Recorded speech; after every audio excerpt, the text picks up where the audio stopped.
¿Cuál es la buena noticia hoy? La buena noticia es ese talento que Dios nos ha dado. Ese talento que es, en aquella época de Jesús, ¿qué era un talento?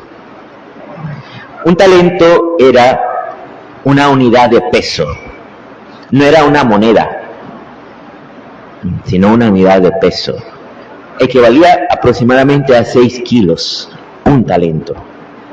Entonces, imagínense, 5 talentos de plata, eran 30 kilos. 30 kilos. Por eso, es una gran cantidad de dinero que se le entrega a un empleado. ¿Y a qué se refiere para nosotros? Muchas veces nos lo han presentado los talentos como habilidades.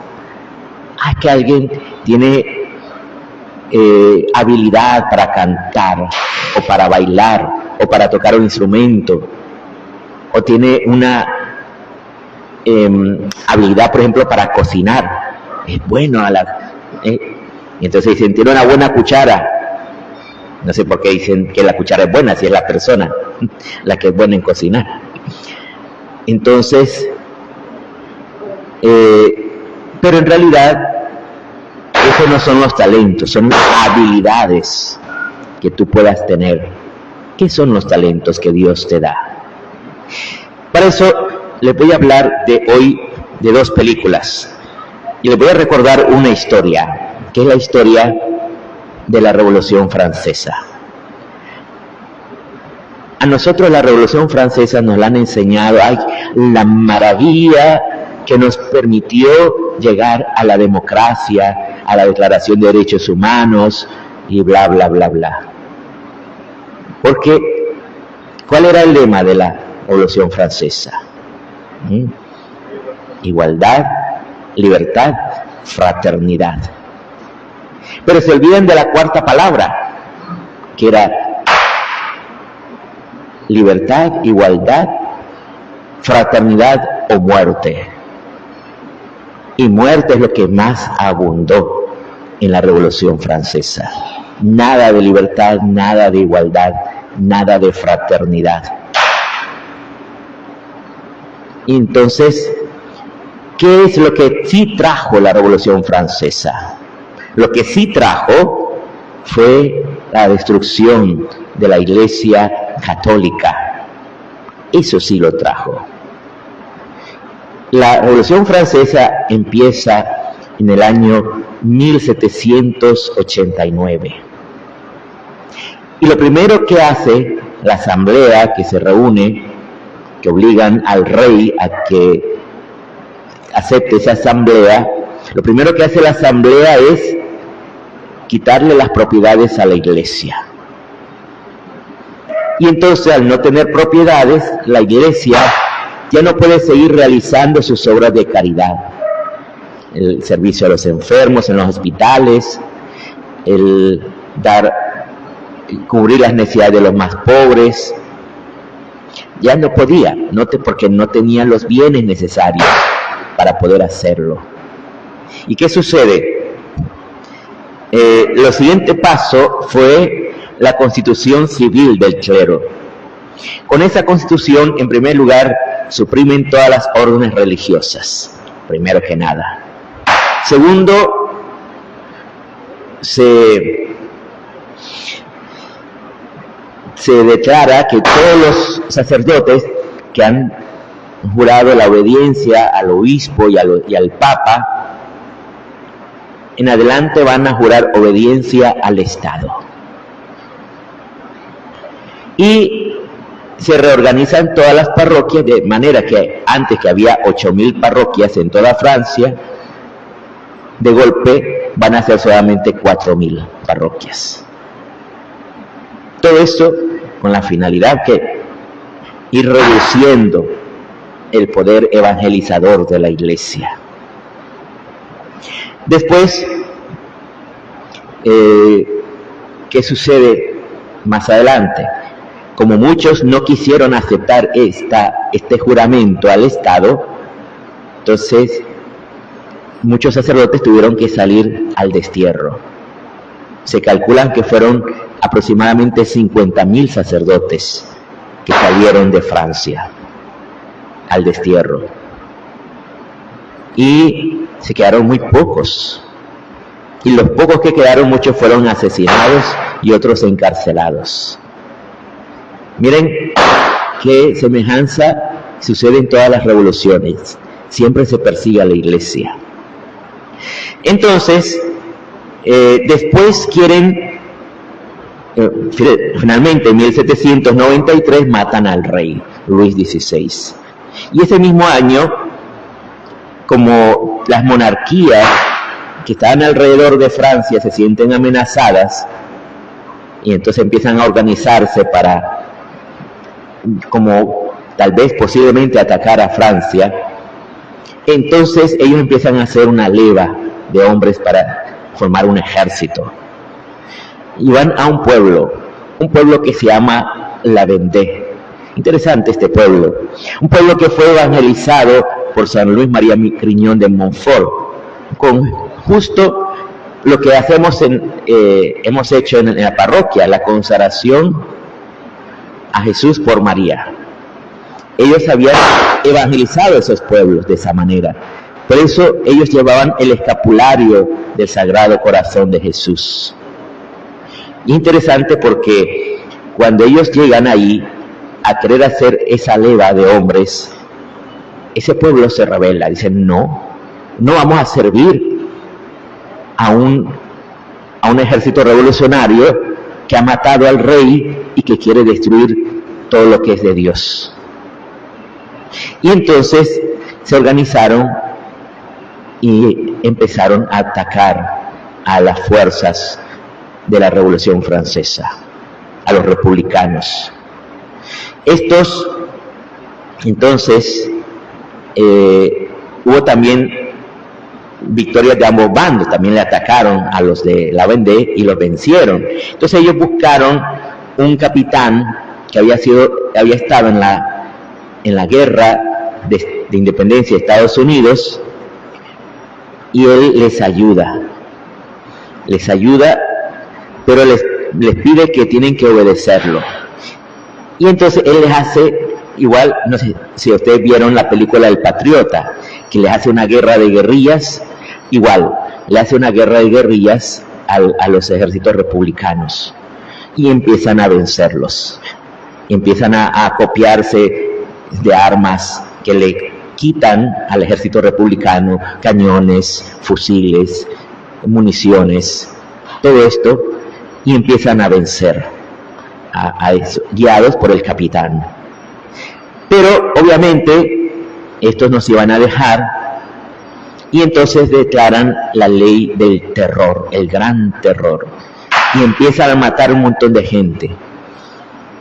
Muchos políticos son asesinados, pero también levantan un ejército poderoso en Francia, de toda Francia, para atacar a este ejército realista. Fíjense que no solamente La Vendée se levantó, se calcula que de los 18 distritos, de los 82 distritos que había en toda Francia, 62 se levantaron contra la revolución. Y esto es interesante porque iban teniendo victorias. Sin embargo, finalmente matan al capitán y desarticulan todo el ejército. ¿Y qué hacen con La Vendée? Tuvieron que huir aproximadamente 8.000 personas del pueblo. 8.000 huyeron del pueblo y sus alrededores. Al resto, a los que encontraron, por ejemplo, a todas las mujeres las violaron. Y a los niños los mataron. A los que eran bebecitos les pasaron por encima con los caballos. Eso hicieron. Y se daban por satisfechos porque decían, hay que eliminar a estos bandidos a como sea lugar. Y lo llamaban bandidos, solo porque defendían a Dios y al rey, aunque el rey lo habían matado. Entonces, ¿qué sucede? Simultáneamente, hay también un ejército que va a atacar en Roma. Va ahí Napoleón Bonaparte y va otros generales. Napoleón Bonaparte hace un acuerdo con el Papa para no atacarlo, para no estar en guerra con el Papa. Pero los otros generales no hacen acuerdo. Entonces, cuando entra el otro general, depone al Papa y hace una república romana. Una república romana donde se quita el matrimonio religioso, solo se acepta el matrimonio civil, se acepta el divorcio y el aborto, y se cierran todos los monasterios. Esa república romana duró aproximadamente 2 años en Roma, cuando estuvieron ahí los franceses. Pero, obviamente, un momento dado tuvieron que retirarse. Sin embargo, a este papa que habían depuesto se lo llevaron a la fuerza a Francia. Y fíjense que este papa era un anciano, tendría unos 81 años. Y cuando lo llevaron a la fuerza, ya estaba prácticamente paralítico. O sea, él casi no se podía ni mover. Entonces, cuando llega a Francia, él duró muy poco tiempo en Francia. Él murió ahí en el destierro. Después no pudieron hacer el cónclave en Roma, tuvieron que hacerlo en otra parte. ¿Por qué les cuento todo esto? Porque les quiero hablar de que hay 2 películas que muestran la crueldad de esta revolución contra la Iglesia. Una es Diálogo de Carmelitas, que cuenta cómo destruyen un convento carmelita que estaba en París y matan a todas estas monjas. Pero muestra todos esos ataques contra la Iglesia, la Revolución Francesa. Y por otro lado hay otra película que se llama La Guerra de la Vendée, que es muy bonito porque es hecho por jóvenes y niños. Hay muchos niños y muchos jóvenes, ¿verdad? Solamente jóvenes. Y es muy bonito una parte, una escena en que hay 3 muchachas, 3 jóvenes, que están viendo a un apuesto galán, que además era noble y muy rico, y entonces de repente ese apuesto galán las mira, y entonces hay un diálogo entre ellas, y dice, te está mirando, no, te mira a ti, porque querían como atraerlo, ¿verdad? Para casarse con él, obviamente, no para pecar. Entonces, después conversan con una señora sobre este galán y le dicen, es que es muy rico, le dicen a la mujer, las jóvenes. Pero la mujer le contesta una cosa muy interesante. Le dice, un hombre no vale por el dinero, vale por su amor a Dios. Interesante la frase. Es la frase de una mujer de fe. Un hombre no vale por su dinero, vale por su amor a Dios. Porque si un hombre ama a Dios, pues tendrá actitudes correspondientes con la moral cristiana. Será obediente a la voluntad de Dios. Cuando ama de verdad a Dios, ¿verdad? Entonces, esto es un poco lo que nos habla aquí de esta mujer. La mujer que habla el libro de los Proverbios dice 3 frases muy fuertes. Dice, engañosa es la gracia. Una mujer puede tener gracia para cantar, para bailar, para hablar. Puede tener gracia, qué sé yo, para cuando una persona tal vez está desanimada, está triste, está en depresión, entonces tiene la gracia para levantarle el ánimo, ¿verdad? Eso es muy bonito, pero dice, eso es engañoso, dice aquí la palabra. Porque una persona puede tener muchas gracias aparentemente buenas, pero al mismo tiempo ser una persona egoísta, chismosa, dañina. Por eso, entonces, dice, engañosa es la gracia, fugaz la hermosura. fugaz la hermosura. La hermosura es algo que se va. Se ve muy evidente en una mujer joven, por ejemplo, la nueva Miss Universo, ¿verdad? Se ve la belleza, pero esa belleza exterior es fugaz. ¿Qué significa fugaz? Que se escapa, no dura mucho una belleza exterior. Por mucho que se esfuerce una persona, esa belleza exterior no dura. Por eso tenemos que mirar siempre a la belleza interior más que a la belleza exterior. Y termina diciendo, la que teme al Señor merece la alabanza. ¿Qué significa la que teme al Señor? La que teme al Señor significa que ha conocido el amor de Dios, ha saboreado lo que es tener la amistad con Dios. Y entonces no quiere perder esa amistad con Dios. Teme perder la amistad con Dios. Eso es lo que se llama el temor de Dios. Cuando yo he saboreado el amor de Dios y quiero estar con Él siempre, eso es temer a Dios.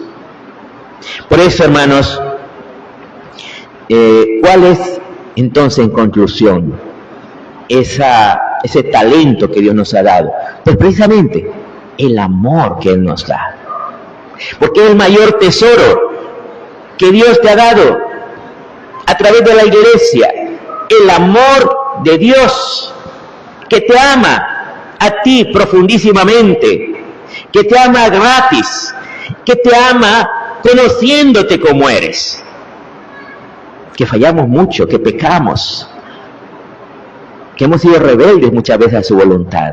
Y Él te sigue amando, te sigue amando. Por eso, ¿qué significaría entonces negociar esos talentos que Dios te da? Talentos, la vida, el perdón de los pecados, los sacramentos, tantos talentos, tantos dones que Dios nos ha dado. ¿Cómo negociarlos? Pues cuando tú amas, cuando tú sirves a alguien, cuando perdonas. Si el Señor nos da la gracia para hacerlo, para mirar al otro no como enemigo, sino como un hermano en Cristo, entonces vas a multiplicar ese amor. Porque entonces esa otra persona conoce el amor de Dios y va a querer llevarlo también a otras personas más. Es así como crece ese talento, ese amor de Dios que Él nos ha dado. Por eso vamos ahora a bendecir a Dios por tantos dones que nos ha concedido. Vamos a bendecir por su amor a nosotros.